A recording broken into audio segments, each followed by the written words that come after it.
सतगुरु की महिमा अनंत अनंत किया उपकार, नेतर अनंत उहारिया, अनंत दिखावनहार, नेतर अनंत उहारिया, अनंत दिखावनहार।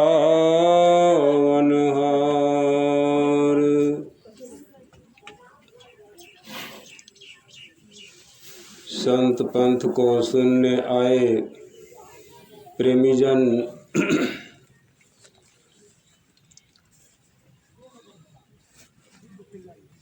जब हो दर्शन संत का, दुख का होवे अंत रे।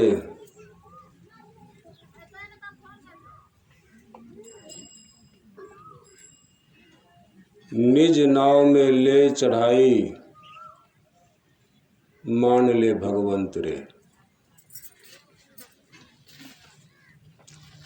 अभी हम लोग पाठ के क्रम में श्रवण कर रहे थे वेद से।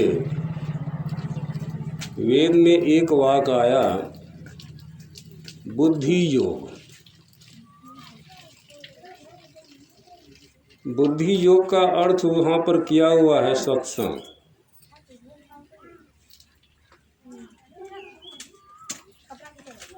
लेकिन बुद्धि योग का अर्थ ऐसा भी होना चाहिए, बुद्धि से जुड़ करके। या तो बुद्धि महापुरुषों का है,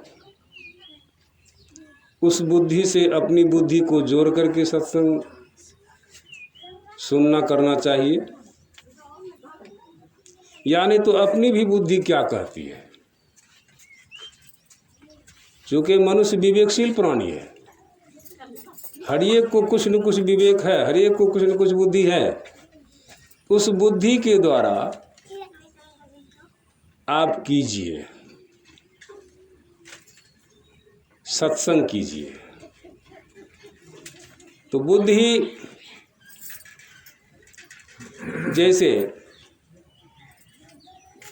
कोई बच्चा है, उसकी बुद्धि अभी कच्चा है,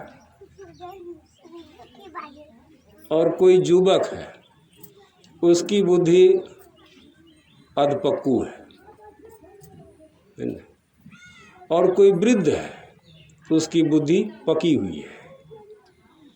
वृद्ध को बुद्धि इसलिए पकी हुई है कि उन्होंने 60 को तो पार कर दिया है, इसलिए 60 साल का उसको अनुभव है। युवक का बुद्धि अधपका क्यों है? इसलिए कि उसका उम्र अभी 30-35 हो रहा है, 30-35 साल का उसको अनुभव है। बच्चा की बुद्धि कच्चा क्यों है? इसलिए कि वह अभी बच्चा ही है, धरती पर पैर रखना ही सीखा है, उसको अभी कोई अनुभव नहीं। तो वृद्ध आदमी जो कुछ करते हैं तो उनका अनुसरण युवक करता है, करता था, अभी करता नहीं है।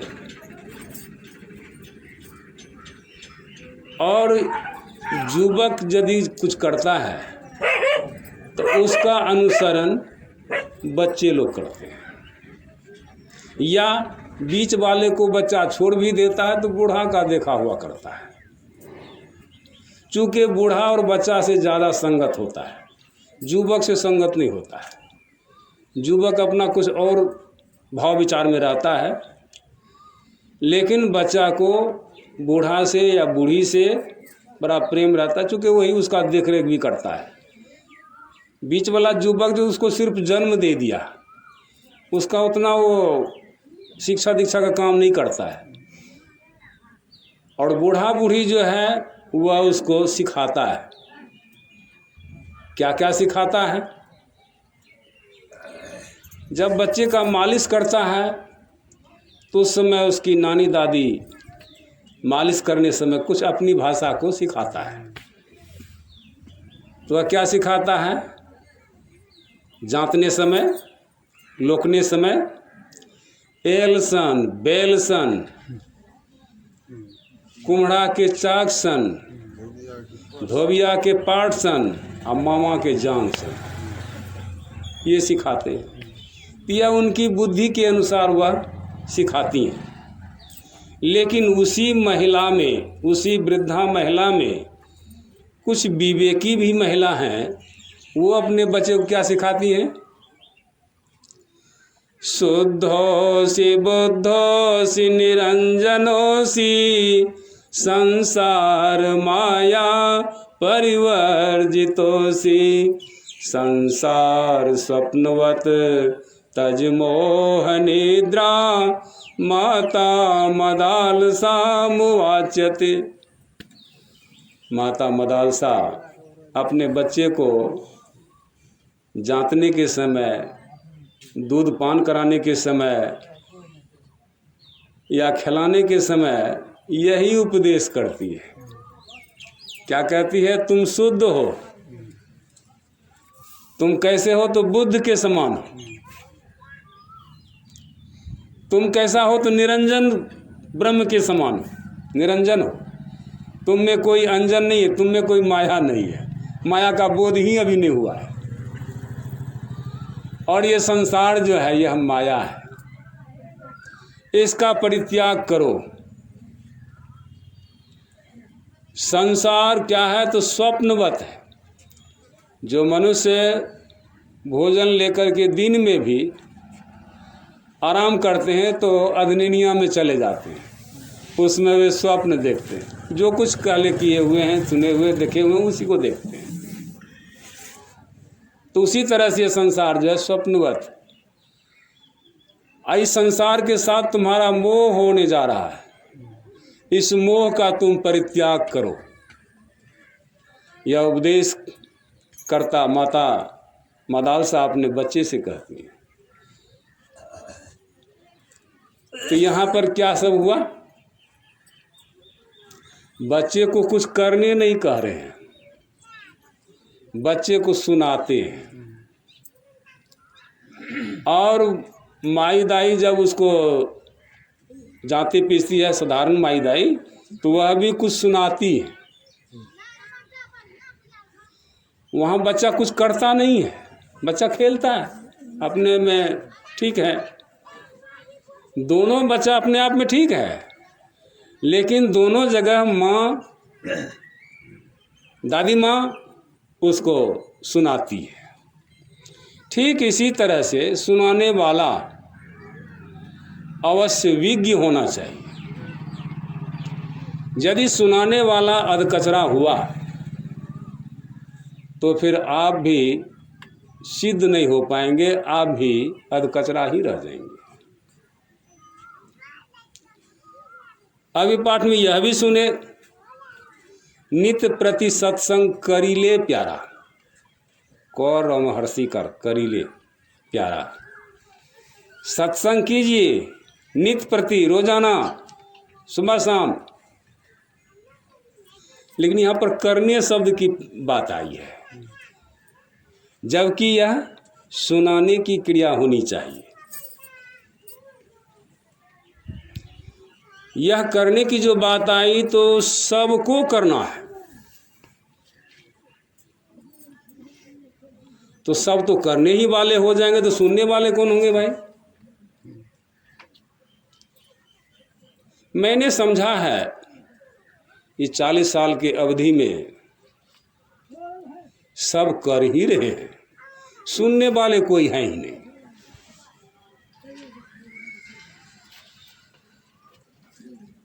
लेकिन सुनाने का सत्प्रयास जारी है।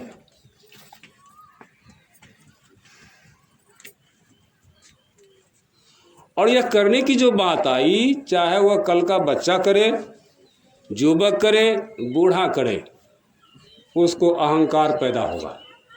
सबसे पहले वो क्या जानता है, उससे अच्छा तो मैं खुद जानता हूँ, मैं करता हूँ, मैं करता हूँ, ये अहंकार है।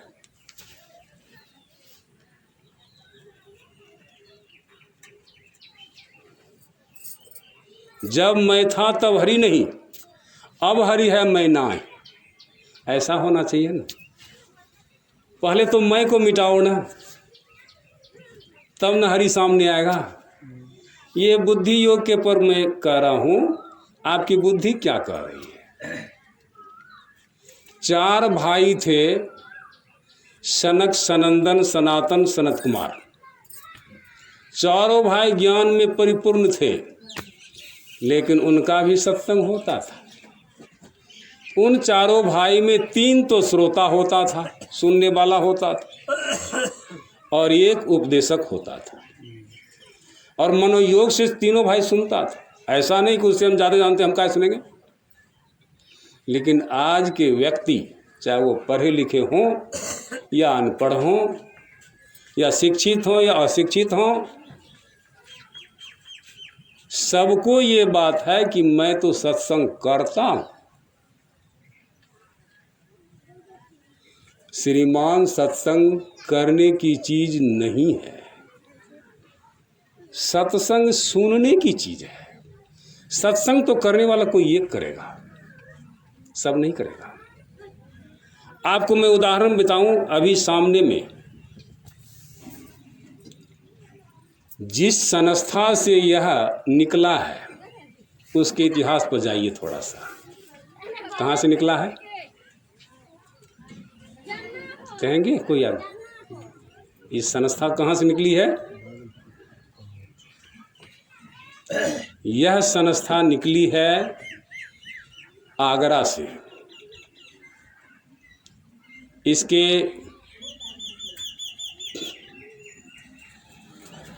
पांचवें प्रवर्तक शिवदयाल सिंह हुए, और वहाँ पर एक गुरु, दूसरा नहीं हो सकता, एक गुरु,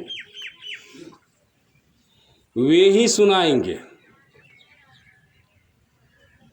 और उनके आदेशानुसार यदि कहीं और शाखा है, उसमें उनके जानकारी मुताबिक ही कोई उपदेशक को भेजेगा वहाँ सुनाने के लिए। जैसा वहाँ वह सुना रहा है गुरु, वैसा ही उसको वहाँ सुनाना पड़ेगा। अपने मन मतलब से कुछ नहीं कर सकता। एक गुरु, मैंने देखा, अनुभव किया है। जिन महापुरुष की तस्वीर आपके सामने लगी हुई है, इनके सामने 84, 85, 86 3 साल में गया आया, रखा, सुना, रहा। उनके पास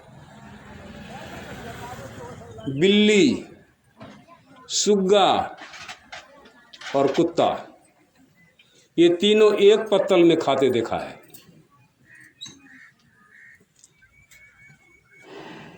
जबकि तीनों का दुश्मन है ना। इससे यह सिद्ध हुआ, उस तीनों का यह महसूस था, बुद्धि थी, ज्ञान था, समझ आया होगा, है था तो पशु पक्षी, लेकिन फिर भी उनको समझ में ये आया होगा कि हमारे मालिक एक हैं। यदि हम लोग आपस में लड़ेंगे तो उनका डांट भी सुनना पड़ेगा, हो सकता है श्राप भी दे दे। एक था। लेकिन वहीं पर जितने भी उनके भक्त लोग थे, उनमें इस ज्ञान का प्रकाश नहीं था, मैं जानता हूं। सभी अपना अपना विचार, सभी अपना अपना वक्तव्य, सभी अपना अपना जानकारी व्यक्त करते थे। और यही कारण हुआ कि वहाँ पर एक गुरु के बाद अनेक गुरु हो गए। आरोपित तो करता है, उसी एक गुरु को आरोपित करता है, लेकिन दिल से उसको नहीं करता है। दिल से क्या मान रखा है, हमार गुरु तो फलना बाबा छी, हमार गुरु तो फलना बाबा छी। दिल कह रहा है ना।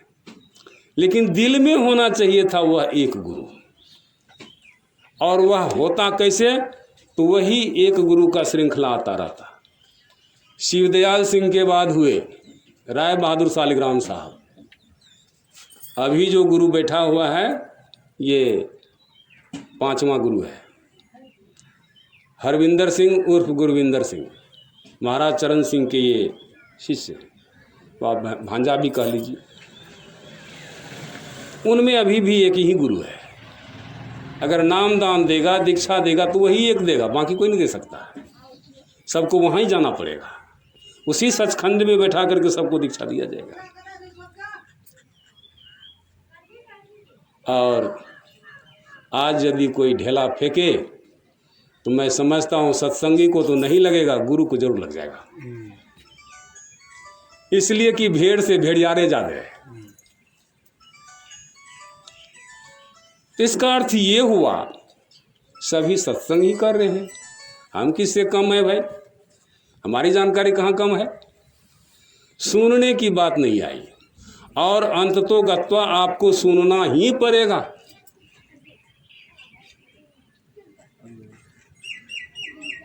अभी भी सुनिए और अंतिम में भी आपको सुनना ही पड़ेगा। तो अंतिम में जो सुनिएगा वो अपना सुनिएगा, अभी पराये का सुनते हैं। अभी आप किसी उपदेशक का सुन रहे हैं, और जब साधना करेंगे भीतर में अपने अंदर में, तो वहाँ अपना सुनिएगा, वहाँ फिर किसी का दूसरा का नहीं सुनिएगा। वह धुन जो कुछ भी होगा वो आपका होगा, आपका मालिक का होगा। बाबा कबीर साहब कहते हैं, नैनों की कड़ी कोठड़ी पुतली पलंग बिछाए, पलकों की चिकडाड़ी के पिए को लिया रिझाए।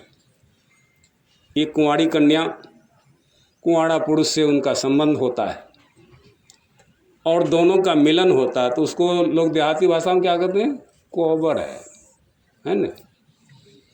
तो वहाँ मिलन होता है, या तो बाहर में है, युवक युवती का है, लेकिन आप जीव हैं तो आपके भी पति पीव हैं, और वो आपके अंदर ही हैं, वो कहीं बाहर नहीं है। सिर्फ आपको उसकी जानकारी जो गुरु दिला दिया, वह आपका विवाह करा दिया, आपको गुरु ने संगत करा दिया उनसे। अभी आप गुरु का सुने, और वही गुरु जो है आप जब कहेगा कि अपने अंदर में सुनिएगा, तो वहाँ आप अपने पिया का सुनिएगा, अपने मालिक का सुनिएगा। इसी को बाबा तुलसी साहब कहते हैं कि पिया दरस बिना दीदार दर्द दुख भारी है। बहुत बड़ा दर्द है, बहुत बड़ा दुख है, भारी है, कि जब तक कि हमको पिया का दर्शन नहीं हुआ है। तो पिया का दर्शन कहाँ होगा, अपने ही या में होगा, अपने ही किया में होगा, वो कहीं पराए नहीं होगा, बाहर में कहीं भी नहीं होगा। संतों ने कह दिया,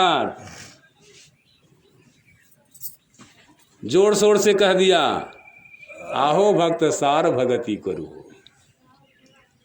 गलती कहा है, असार भगति करी संसार भ्रमत रही, भक्ति श्रम निष्फल हो, सारा मेहनत आपका बेकार चला गया। आहो भक्त छारा हो बालक खेल हो, बाल खेल जैसन बाहर भरमन बाल खेल जैसन, अभी अंतर्धसु हो। अंतर धसने की बात क्यों आई, इसलिए कि आप बाहर ही बाहर दौड़ लगा रहे हैं, अंतर में आपने धसा ही नहीं है, और आपको धसाने वाला भी नहीं मिला है। आपको धसाने वाला नहीं मिला, आपको बाहर बहकाने वाला मिला है।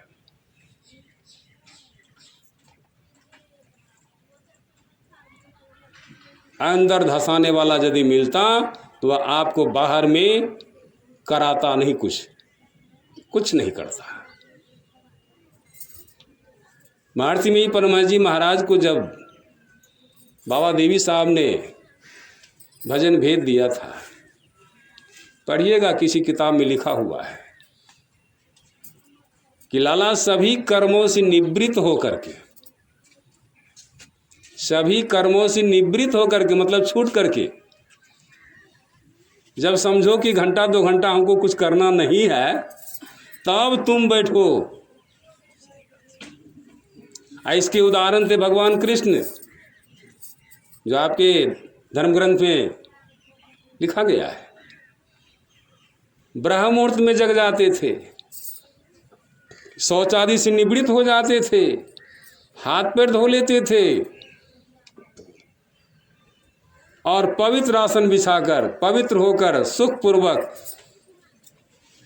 दोनों हाथ को गोद में रख करके उस समय वे ध्यान करते थे। किसका ध्यान करते थे भाई? भगवान कृष्ण के 3 गुरु थे, 1-2 ठो नहीं थे, 3 ठो गुरु थे। सबसे पहला संदीपन मुनि, दूसरा दुर्वासा मुनि और तीसरा गर्ग मुनि, जिन्होंने उपनयन भी कराया था, यह दिव्य दृष्टि का ज्ञान भी दिया था और आत्मा का ध्यान करने का उपदेश किया था दोनों भाई को, बलराम को और कृष्ण को भी। उसमें वे ध्यान करते थे और उनका रोम रोम आनंद से खिल उठता था। आज कितने पुरुष हैं, कितने माताएं हैं जिनको ध्यान करने के बाद आनंद होता है, या ध्यान के समय आनंद होता हो? हाँ, कुपित जरूर होता है, फलाना ने हमारा बिगाड़ दिया है, ध्यान करके शक्ति जमा करेंगे और उसको श्रापे दे देंगे, जय राम जी की। उसका तो काम बिगड़ गया, लेकिन साथ में आपका भी काम बिगड़ गया। तो जो कमाए थे ना 10 टका, वो 10 टका चला गया, 0 पर आउट हो गए। ऐसा ही होता है। बाबा तुलसी साहब कहते हैं, सत्संग करना मन तोड़ शरण संतन की। सत्संग करना चाहिए, तो कैसे करना चाहिए? मन को तोड़ करके। लेकिन मैं कहता हूं मन को घर पर ही छोड़ दीजिए, सत्संग में आइए और यह समझ करके कि संत के शरण में हम आए। अभी आपने सुना संत महात्मा आए हुए हैं, ये तो आपने वचन से सुन लिया, लेकिन मैं समझता हूं आपके दिल में ऐसा छाप नहीं पड़ा है, नहीं पड़ेगा, इसलिए कि आपकी मान्यता कहीं और जगह है। यहां तो आपने दिखावा किया है, कहने के लिए कह देते हैं, लेकिन दिल नहीं मानता है। पता नहीं, जिनको मैंने संत सदगुरु मान लिया है, उनके जैसा तो ये हो नहीं सकते। ना तो ऐसा रूप है, ना वैसा चाल है, ना वैसा स्वभाव है, ना वैसा वाणी है। तब भाई आप पहचानते कैसे हैं साधु को, संत को? बाबा तुलसी साहब ने पूछा कि तुम साधु को पहचानते हो? जो कोई कहे साधु को चिन्हा, तुलसी हाथ कान पर दिन्हा। यदि कहता है कि मैं साधु को पहचानता हूं, तो उसके कान पर मेरा हाथ है। कैसे पहचानते हो? वेश बना लिया, दाढ़ी बढ़ा लिया, बाल पक गया, गहरी के वस्त्र पहन लिया,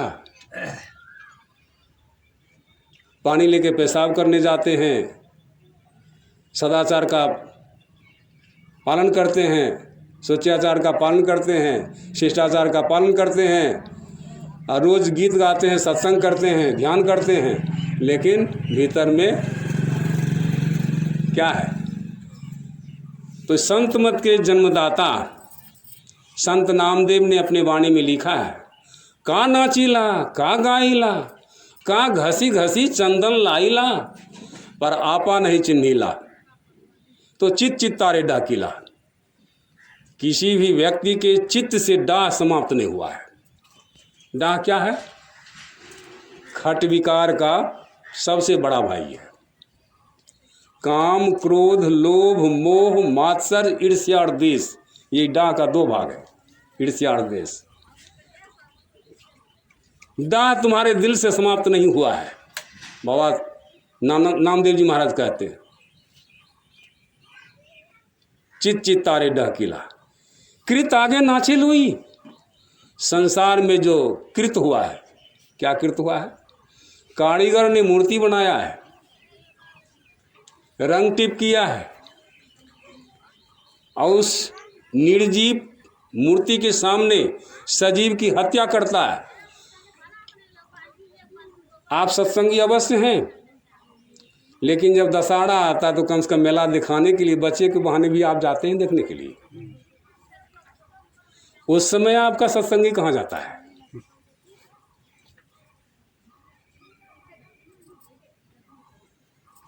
कृत आगे नाचे लुई, वहाँ पर आप नाचते हैं। तमाशा रामधुनी जो करता है, लोग क्या करता है?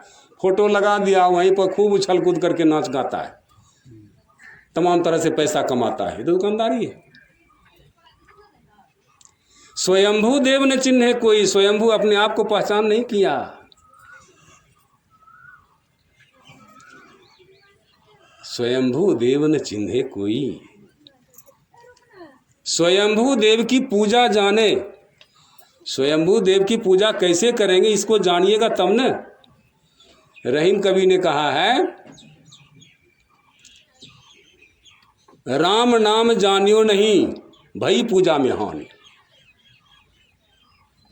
राम का असली नाम क्या है इसको नहीं जाने, अब बाहर में जो पूजा कर रहे इससे हानि होगा, लाभ तो हो नहीं सकता। तो वही यहाँ पर कहते संत नामदेव,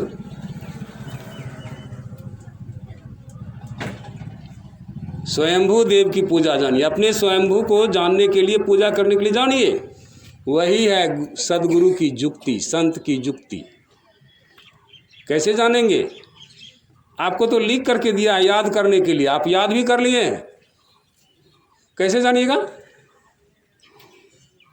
अरे अभी तो गाए हैं, बिंदु ध्यान विधि नाद ध्यान विधि, और कुछ लिखा है वहां पर। ये दोनों जुक्ति के अलावे भी कुछ लिखा हुआ है। यह सरल है, आसान है, इसको करिए। फिर कहाँ करिए? बाहर में खूब पेट्रोमक्स जगा दीजिए, खूब इनामिना टिका बजा दीजिए, हो जाएगा। ये आपको अपने अंदर में जाके करना होगा। यही है स्वयंभू देव की पूजा जाने। व्हाट इज आई, मैं क्या हूं, तब न वाई गॉड।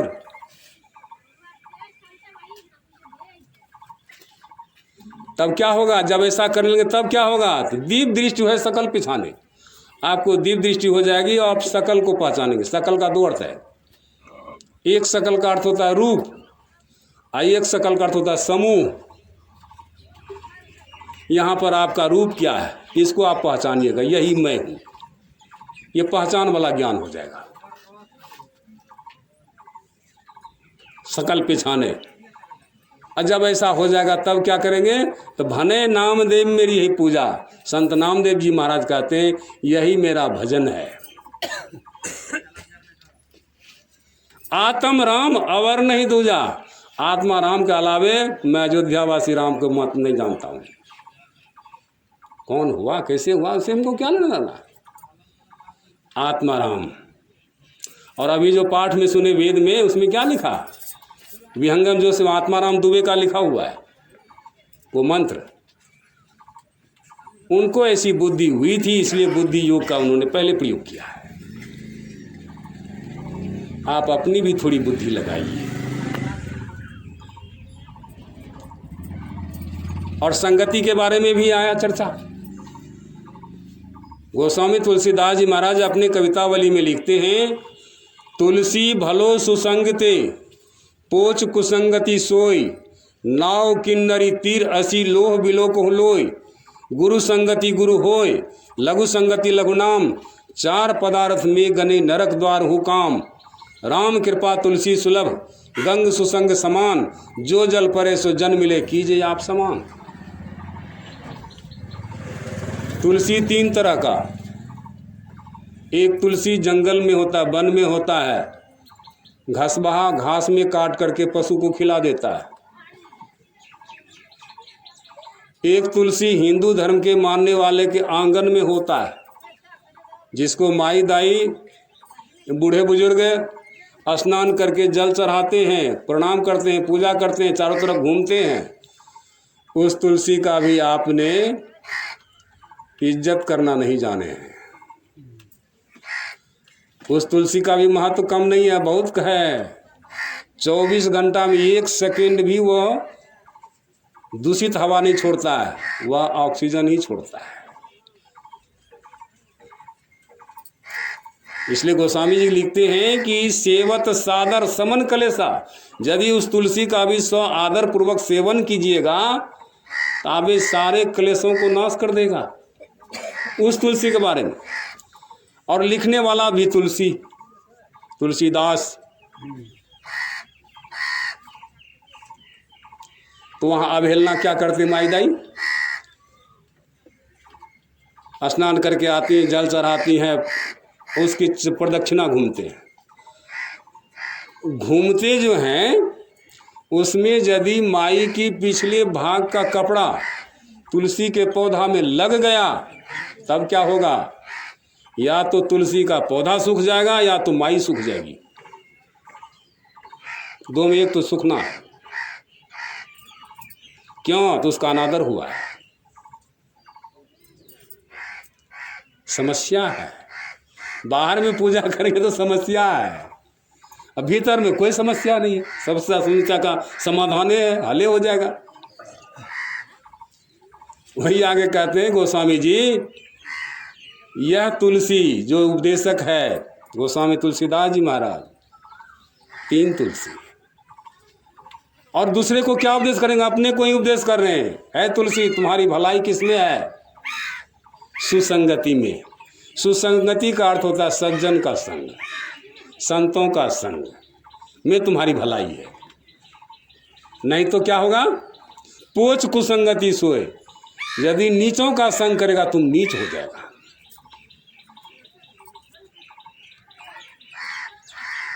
नाव किन्नरी तीर ऐसी लोह विलोको लोए। लकड़ी की बनी हुई नाव होती है, उसमें लोहा का कील लग करके पार उतारने का साधन बनता है। वाद्य यंत्र में भी लोहा ही लग करके वाद्य यंत्र बनता है, वह मधुर संगीत सुनाई देता है।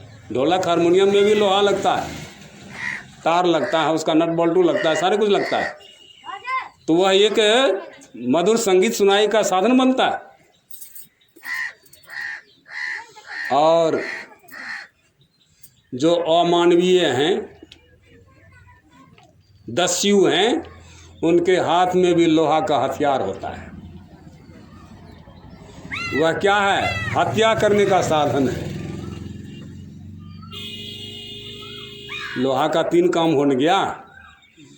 यहाँ पर गोस्वामी जी कहते हैं हम मनुष्य भी 3 तरह के, वैसे तो बहुत तरह के लोग बताए हैं, लेकिन 3 तरह यहाँ पर वाणी से पता चलता है। एक हत्यारा जो हत्या करता है वह भी मनुष्य ही है, गधा बैल तो नहीं है मनुष्य, लेकिन विवेक नहीं है, विवेक नहीं है इसके पास। और एक मनुष्य अभिनेता अभिनेत्री जो नाच तमाशा दिखा करके लोगों को खुश कर देता है। और एक मनुष्य साधु संत। अगर ऐसे के संग में आप पड़ गए तो आप क्या होंगे? तो जैसा साधु संत वैसा आप भी होंगे। संत कबीर साहब के शिष्य हुए संत ज्ञानी साहब, उन्होंने लिखा है, गुजरात के हैं,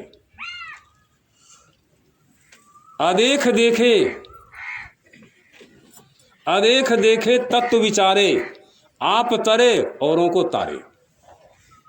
ऐसा तो हमारे संत सदगुरु हो सकते हैं, बाकी तो कोई नहीं हो सकते। यही यहाँ पर गोस्वामी जी कहते हैं, ऐ तुलसी तुम्हारी भलाई किसमें है? सुसंगति में। गुरु संगति गुरु होय, लघु संगति लघु नाम। महर्षि में ही परमहंस जी महाराज के ये 6ठे गुरु हैं, परम संत बाबा देवी साहब। अगर बाबा देवी साहब जैसे सदगुरु इनको नहीं मिलते तो क्या इन्हें लोग महर्षि भी जानते?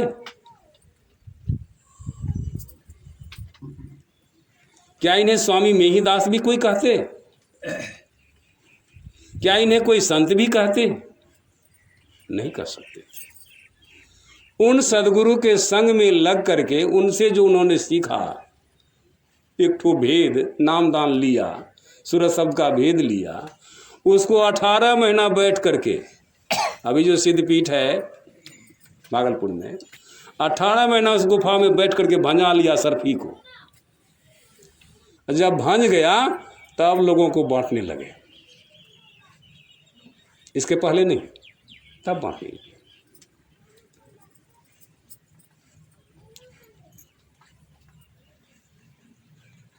गुरु संगति गुरु हुए, आज गुरु हो गए। और उनके संग में जितने भी साधु लगे वे सभी गुरु हो गए। चेला तो कोई है ही नहीं। डिबिया बार के भी खोजिएगा तो नहीं मिलेगा, सब गुरु है। तो गुरु का संग किया तब न गुरु हुआ। और लघु संगति, लघु नाम। महर्षि में ही परमहंस जी महाराज जहाँ उनका जन्म हुआ था, वहाँ पर उनके जोर के और भी मनुष्य पैदा लिए होंगे, लेकिन उनका नाम क्यों नहीं ऐसा हुआ? ऐसा संगत ही नहीं किया, ऐसा सुकर्म ही नहीं किया, कैसे होगा? 4 पदार्थ में गने नरक द्वार हो काम। 4 पदार्थ हैं, क्या है? अर्थ, धर्म, बीच में जो है एक ठो काम, और उसके बाद है मोक्ष। तो गोस्वामी जी कहते हैं काम शब्द बोलने लायक नहीं है। नरक द्वार हो काम, काम शब्द बोलते ही नरक का ख्याल आता है।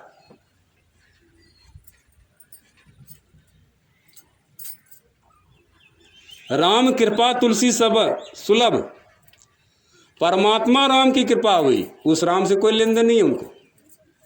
अगर उनसे लेन देन होता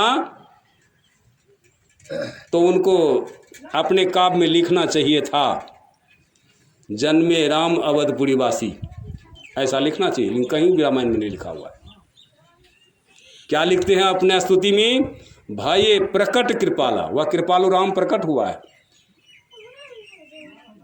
जन्मा नहीं है। तो वह आत्मा राम उनको प्रकट हुआ।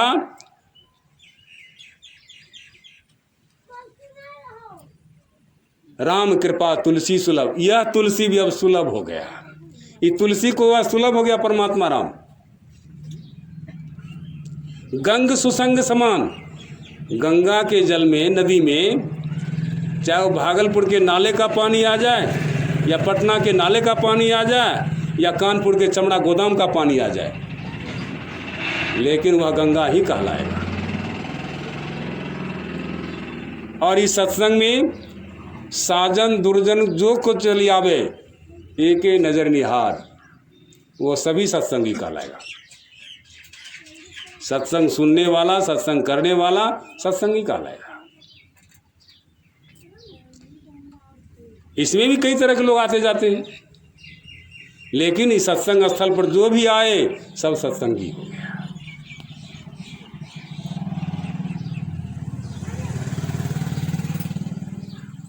और जो जल परे सो जन मिले। बाहर का जल कोई भी आकर के इसमें पड़ गया तो वह अपने जैसा बना लेता है, सत्संगी सत्संगी जैसा बना लेता है। कीजिए आप समान, वो अपने समान कर लेता है। ऐसा ही हम लोगों को बुद्धि योग के द्वारा करना चाहिए। मैं अपने वाणी को यहीं विराम दूं, फिर अपराह्नकालीन सत्संग है, उसमें आप लोग आएंगे और बहुत की संख्या में आएंगे तो बहुत को लाभ मिलेगा, कम की संख्या में आएंगे तो कम को ही लाभ मिलेगा, लेकिन लाभ मिलेगा। हाँ, घाटा तो नहीं रहेगा। श्री सद्गुरु महाराज की जय। आरती करिए संत शरण की, मूल विधि है मोक्ष मिलन की। संत की महिमा संत श्री गावै, संत की रज त्रिदेव न पावै। शून्य शिखर विहंग चली जाई, 10 अवतार न उहाँ समाई। कोटिक जतन कर बहु केरा, संत बिना नहीं कटता फेरा। संत नाम रस सुधा पिलाही, अलल उलटी पी निज घर जाही। दास विजय संतन की सरने, बहुड़ी न आइए भव महातरने। आरती करिए संत शरण की, मूल विधि है मोक्ष मिलन की। सतनाम सतनाम सतनाम।